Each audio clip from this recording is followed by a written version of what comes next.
जैसे पलटेगी तो वो वाला फेस ले लेना।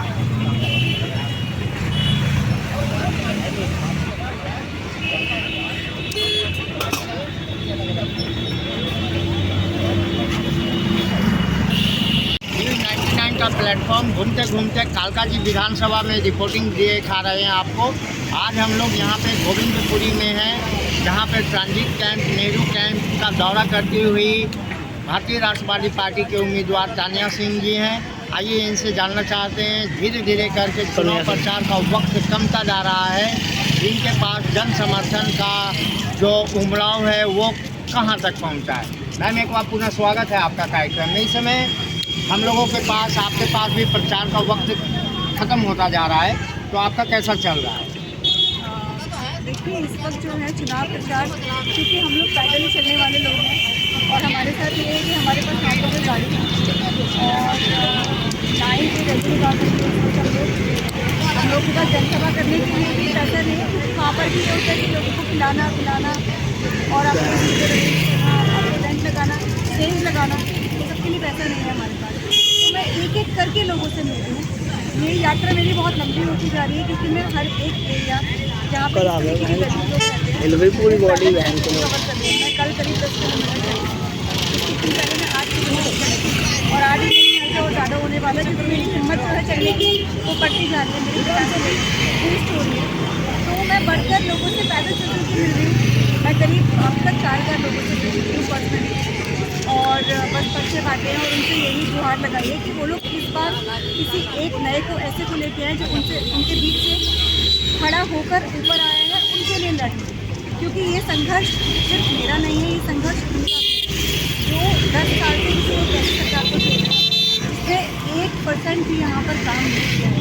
जो हालात स्थितियाँ देखने को मिलते हैं, यहाँ पे दिखता है कि ना तो यहाँ सफाई होती है, ना ट्रैफिक अनुशासन पे काम होता है, और ना ही किसी और सेक्टर पे यहाँ काम हो रहा है जिससे कि दिखाई पड़े कि यहाँ पर एक सरकार एमसीडी में भी बैठी है और यहाँ पर सरकार जो है वो एमएलए के पद पर भी बैठी हुई है, लेकिन यहाँ काम नहीं है। कल आप घूम रही थी न्यू प्राइवेट कॉलोनी में और कालीचरण कैंप में, वहाँ की समस्याओं को आपने देखा, सुना, जाना। आज आप नेहरू कैंप में हो, ट्रांजिट कैंप में हो, यहाँ पे क्या लग रहा है? यहाँ पे लोगों का जीवन शैली कैसा चल रहा है? इनके पास क्या समस्याएं जो सरकार कर सकती थी जिन्होंने नहीं किया? देखिए, यहाँ पे 2 गंभीर समस्याएं जो मुझे सुनने को मिलती हैं। एक तो सबसे बड़ा मुद्दा हमारा सफाई है। शर्म की बात यह है कि एक पार्टी में फिर से कहूँगी जो झाड़ू का निशान लेकर आई, वो झाड़ू ना जाने क्या काम करती है। सफाई तो फिलहाल नहीं करती वो झाड़ू, काम क्या करती है वो तो पब्लिक ही बताएगी झाड़ू से क्या काम होता है और झाड़ू किस काम आगे भी आने वाली है। उसके अलावा जो मैं एक मुद्दा देखती हूँ लोगों में बहुत ज़्यादा, वो बेरोज़गारी का मुद्दा है।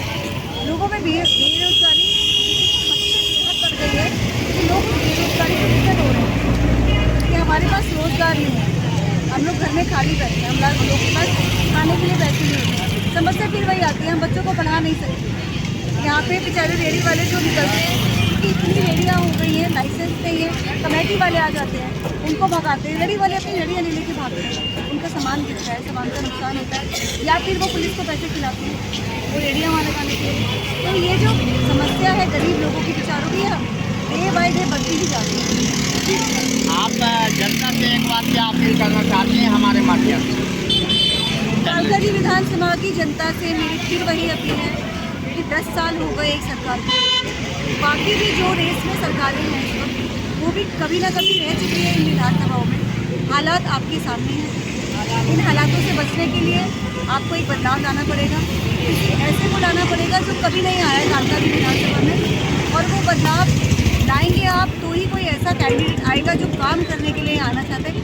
कम से कम एक उम्मीद होगी आपके पास कि हमने एक किसी नए को चांस दिया तो वो अब यहाँ पे काम करेगा। और मैं आपसे वादा ये करती हूँ कि अगर मैं आती हूँ आपकी मदद से कालका जी विधानसभा में, तो मैं काम करूँगी और सिर्फ काम करूँगी। धन्यवाद।